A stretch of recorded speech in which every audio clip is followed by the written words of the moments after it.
Hello class, I'm Alfaz Khan, your maths mentor. Welcome to the Learning Spot and Jito Universe. So आज का topic है, तो उससे पहले अपनी कुर्सी की पेटी बांध लीजिए क्योंकि मौसम बिगड़ने वाला है.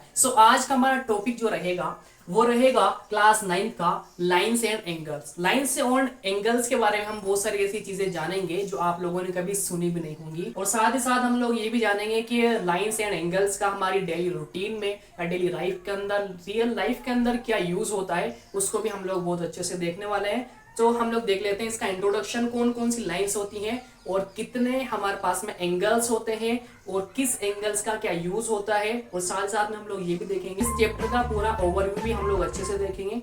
तो आप लोग वीडियो के अंदर बने रहिएगा, बट उससे पहले आप लोग वीडियो को लाइक करें, शेयर करें और सब्सक्राइब करना बिल्कुल भी ना भूलें. तो हम देखते हैं वीडियो के अंदर क्या होता है. हम लोग देखते हैं टाइप्स ऑफ एंगल्स, यानी कि एंगल्स कितने प्रकार के होते हैं, एंगल्स कौन कौन से होते हैं, kinds of angles, types of angles हम लोग देख रहे हैं. तो सबसे पहला हमारा जो एंगल्स आता है वो आता है एक्यूट एंगल. एक्यूट एंगल को हम हिंदी में न्यून कोण बोलते हैं, यानी कि 90 डिग्री से जो छोटा कोण होता है उसे हम एक्यूट एंगल बोलते हैं, या फिर उसे हम न्यून कोण के नाम से जानते हैं. हम लोग बखूबी जानते हैं कि ये हमारा 90 डिग्री का एंगल है, और 90 डिग्री के एंगल को हम इस तरीके से प्रदर्शित करते हैं. ठीक है, अब 90 डिग्री से छोटे जो भी कोण होंगे वो सारे कोण न्यून कोण होंगे, एक्यूट एंगल होंगे. यानी कि इस 90 डिग्री के बाद में जो भी कोण बनेंगे, छोटे छोटे ये कोण बनेंगे, ये सारे कोण हमारे न्यून कोण होंगे, यानी कि एक्यूट एंगल होंगे. अब ये चाहे 45 डिग्री का भी हो सकता है, 60 डिग्री का भी हो सकता है, या फिर ये 75 डिग्री का भी हो सकता है ना. और ये कंप्लीटली ये जो एंगल होगा ये हमारा होगा 90 डिग्री का एंगल, जिसे हम राइट एंगल बोलते हैं. उसके बाद में हम लोग देखेंगे समकोण. समकोण क्या होता है? समकोण को हम लोग राइट एंगल बोलते हैं, यानी कि ये कंप्लीटली जो हमारा राइट एंगल बना है ये समकोण बना है ना. इस समकोण को इंग्लिश में राइट एंगल बोलते हैं और हिंदी में इसे समकोण के नाम से जानते हैं ना. ऑब्ट्यूज एंगल वो एंगल होता है जो 90 डिग्री से बड़ा और 180 डिग्री से छोटा होता है. यानी कि आप लोग ये देखिए कि ये 90 डिग्री है ना, ये 90 डिग्री है. इस 90 डिग्री से इधर इस साइड के जो कोण होंगे वो सारे कोण क्या होंगे? अधिक कोण होंगे, यानी कि ऑब्ट्यूज एंगल होंगे. यानी कि जो 90 डिग्री से जो बड़े कोण होंगे, चाहे वो इस साइड बन रहे हैं, ये सारे कोण हमारे अधिक कोण होंगे, ऑब्ट्यूज एंगल होंगे. और इन अधिक कोण को हम इस रेखा पर इस तरीके से जमा सकते हैं. ठीक है, यानी कि ये 90 डिग्री के बाद के जो भी एंगल होंगे, यानी कि आप इतना समझे कि 90 डिग्री से बड़े और 180 डिग्री से छोटे एंगल अधिक कोण होंगे. 1 डिग्री का हो या फिर 180 डिग्री से छोटा यानी कि 179 डिग्री का हो, वो सारे कोण हमारे ऑब्ट्यूज एंगल के अंदर आएंगे, अधिक कोण के अंदर आएंगे. क्लियर? उसके बाद में हम लोग देखते हैं स्ट्रेट एंगल. स्ट्रेट का मतलब आप लोग जानते हैं कि स्ट्रेट का मतलब एकदम सीधा होता है, सीधे में, यानी कि रेखीय एंगल भी इसे हम बोलते हैं. जैसे स्ट्रेट का मतलब होता है एक लाइन है. ठीक है, अब इस लाइन का जो अंत होगा वो कहाँ होगा हम इसको नहीं जानते. ठीक है, बट हमारा जो एंगल बनेगा वो 90 डिग्री तो यहाँ तक हो जाएगा. 90 डिग्री के बाद में ये 180 डिग्री का कंप्लीट एंगल हो जाएगा.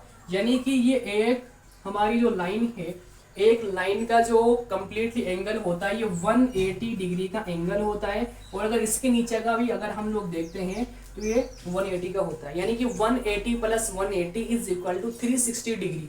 जैसे कितनी बार हम लोग इस बात को बोलते हैं कि इसकी लाइफ तो 360 डिग्री चेंज हो गई है ना, यानी कि उसके चारों तरफ से उसकी लाइफ चेंज हो गई है. और मान लीजिए कोई ऐसी बिल्डिंग है जिसको इंजीनियर्स ने 360 डिग्री चेंज कर दिया है, यानी कि उसको पूरा कंप्लीटली डेवलप कर दिया है, तो वो हमारा कंप्लीटली हो जाएगा 360 डिग्री का एंगल. यानी कि 360 डिग्री का जो एंगल होगा वो हमारा गोल होगा. लेकिन अगर इसी 360 डिग्री को बीच में से हम लोग आधा कर देंगे तो ऊपर 180 डिग्री हो जाएगा और नीचे भी 180 डिग्री का हो जाएगा. यानी इस राउंड शेप को हम कंप्लीटली 360 डिग्री का बोलते हैं. क्लियर हुआ?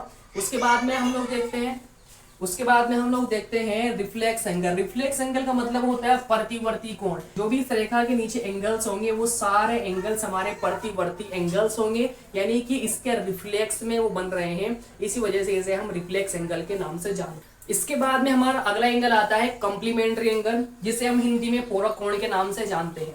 देखिए इसके अंदर एक एंगल नहीं है, इसके अंदर पूरे दो एंगल होते हैं, जैसे कि x plus Y is equal to 90 degree, यानी कि कोई भी दो एंगल्स का एडिशन अगर 90 डिग्री हो रहा है तो ये दोनों कोण एक दूसरे के पूरक कोण होंगे, यानी कि एक दूसरे के कंप्लीमेंट्री एंगल्स होंगे। ठीक है, फॉर एग्जांपल के लिए अगर हम लोग जाने कि हमारा जो x की वैल्यू है वो है 50 डिग्री प्लस y की वैल्यू हमें मालूम नहीं है, और कंप्लीटली इसका जो एडिशन होगा वो 90 डिग्री होगा। अब हमें y की वैल्यू अगर हमें निकालनी है तो हम इस 50 को इक्वल के उस साइड भेज देंगे, यानी कि y वही रहेगा, इक्वल 90 डिग्री माइनस 50 हो जाएगा, तो y की वैल्यू हमारे पास में 40 डिग्री की आ जाएगी। इसी प्रकार हम लोग x की वैल्यू, y की वैल्यू, जो भी वैल्यू अगर हमसे पूछी जा रही है वो सारी वैल्यू हम लोग फाइंड कर सकते हैं। इसका मतलब सिर्फ इतना सा हुआ कि x plus Y is equal to 90 degree, यानी कि किन्हीं दो एंगल्स का एडिशन अगर 90 डिग्री हो रहा है,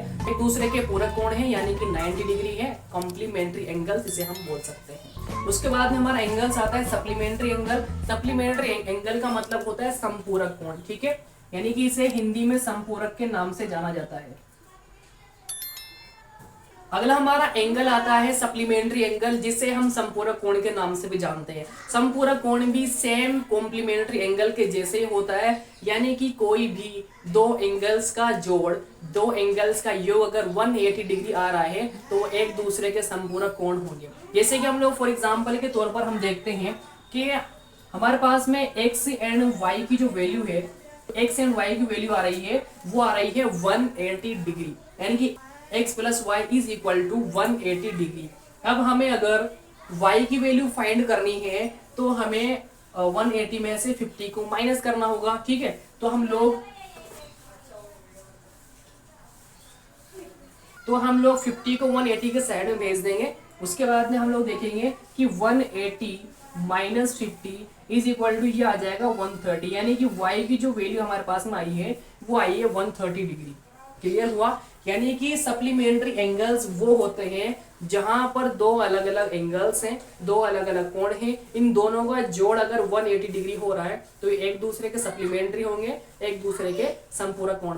तो एक बार हम लोग वापस से देख लेते हैं कौन कौन सी चीजें हम लोगों ने अंडरस्टैंड की है, कौन कौन से हमारा इंट्रो रहा है, वो सारा देख लेते हैं। तो एक्यूट एंगल क्या होता है? एक्यूट एंगल वो होता है जो 90 डिग्री से छोटा होता है, इसे हम न्यून कोण भी कहते हैं। ठीक है, उसके बाद में आता है हमारा राइट एंगल। राइट एंगल वो होता है जिसे हम समकोण कहते हैं, 90 डिग्री के कोण को हम समकोण कहते हैं, यानी कि राइट एंगल हो जाएगा। उसके बाद में ऑब्ट्यूस एंगल आता है, यानी कि जो 90 डिग्री से बड़ा और 180 डिग्री से छोटा जो कोण होगा वो हमारा ऑब्ट्यूस एंगल होगा, जिसे हम लोग हिंदी में अधिक कोण कहते हैं। उसके बाद में स्ट्रेट एंगल है, यानी कि रेखीय कोण जो होता है, स्ट्रेट एंगल यानी कि जो एकदम सीधा कोण होगा, इस कोण, यानी कि मान लीजिए फॉर एग्जांपल के लिए हमारी रेखा है, ठीक है, ये हमारा बेस होगा और इस बेस से अगर कंप्लीट एक राउंड शेप आता है, यानी कि हाफ राउंड शेप आता है, उसे हम लोग स्ट्रेट एंगल के नाम से जानते हैं, ये 180 डिग्री का होता है।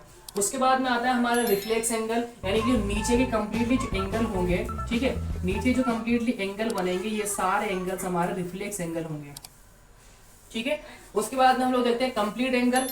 कंप्लीट एंगल शायद हमारा छूट गया था। कंप्लीट एंगल में क्या है? कंप्लीट एंगल का मतलब होता है, जैसे मान लीजिए ये हमारा बेस है ना, ये हमारा बेस है कंप्लीटली। अब इस बेस के अंदर अगर हम यहाँ से राउंड घूमते हुए आ रहे हैं तो यहाँ तक हमने ये इसको कंप्लीट कर लिया। ठीक है, हमने इसको कंप्लीट कर लिया है, इसलिए इसको कंप्लीट एंगल के नाम से जानते हैं, और ये हमारा राउंड हो जाएगा 360 डिग्री का। ठीक है, बस इतना है इसके अंदर। उसके बाद में आता है कंप्लीमेंट्री एंगल।